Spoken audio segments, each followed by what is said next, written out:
Early voting opens on the 2nd of October. Not far away, is it? It's only about 10 days away, 10 or 12 days away. And this is how it's looking with the voting. This is how it starts. So advanced voting, yeah, that's what they call it. That starts on Monday, October the 2nd. In the 2020 advanced voting, there was 68% of New Zealanders. That's 1.976 million votes. That was before voting day. 23% of all advance votes were on the weekend before voting day. 30% of the vote total was cast before the final week started. Up to 2.3 million advance votes were expected this time. Wonder why there'd be more. When we're not being stuck in the house, we're not being locked down or anything like that. There's no logical reason why. And we advise you to get out and cast your vote in person and take a photograph of it with your camera. Take a photograph of your vote, and there will be monitors as well. Now, where do I hear that? There's going to be more independent monitors. They need about 2,100 of them to be at the polling stations. I think it's about a 5-hour stint. It's obviously not paid, and that's by people like us, for the patriots of New Zealand, from NZ Loyal, and people that are loyal to New Zealand and not loyal to them, the globalists. They're going to be keeping an eye on the voting, make sure that it's all done properly. That's a good thing as well. And we recommend don't do your paper ballot vote. Don't do a vote that you send in a post in. Don't do those mail-in ones. Go and do it yourself and take a photograph of it if they'll let you. Probably will. Special votes counted later than polling day in 2020 tallied 500,000. Wasted votes, here they're saying, to parties that fell beneath the 5% threshold. And well, don't worry about that. Don't worry about it. You just vote with your heart. Vote for the right party, vote for the right policies, for the people that you trust and will admire, and don't you worry. New Zealand Loyal can get there. This party's not going away, and so they're there for the New Zealanders. So that's why I've put my full backing behind them. 7:29 too. The turnout was 82.2%. Of those on the electoral roll, 77.4% of eligible population in 2020, the highest since 1999. Enrolment was 94.6%, if you can believe these figures, the highest since 2007.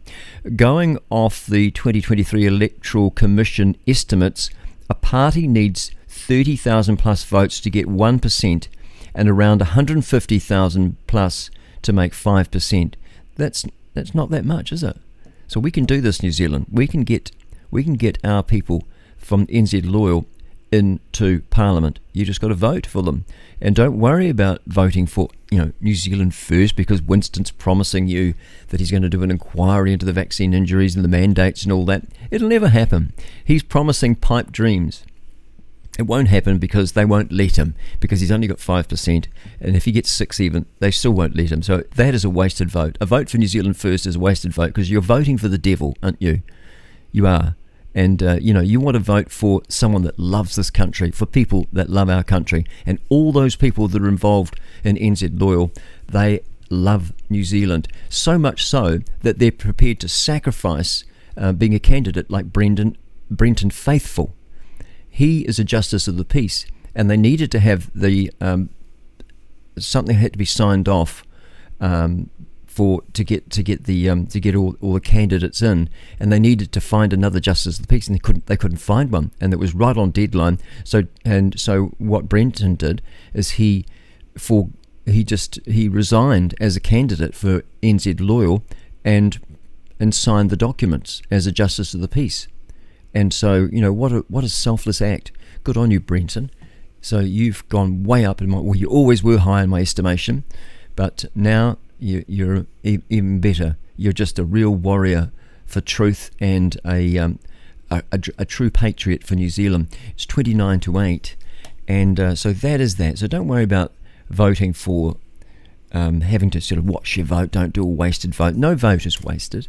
You vote for, if we all vote for what we want, we'll get change. But if we start doing all the stuff, listening to the PSYOP, listening to people like Cam Slater saying it's all wasted, and I think even, I'm a bit amazed actually, but I think even Chantel Baker's going down that same track as well, and yet her father's out on his own. So anyway, it's just just vote for the right party, and the right party is NZ loyal. We want people that love our country. We can't have another globalist, because all we're going to get, if you vote for Winston, it's basically national, isn't it? And you're just going to end up with another globalist government, and we've had that. We've had it for years. We don't want that anymore. We want people that are nationalists, people that love our country, not national socialists. I'm not talking fascism here. We don't want public-private partnerships either. That shouldn't happen at all. And so a 1% tax, that's exciting, and there's lots of other things as well. And also, Liz promised, the leader of NZ Law, she promised that there will be a thorough criminal investigation into all the people, including politicians, doctors, lawyers, everybody that was involved in the fiasco, the pandemic, that has destroyed our economy and destroyed people's lives. There'll be a full criminal investigation, and those people will be held accountable. That's exciting for me. 28 to 8.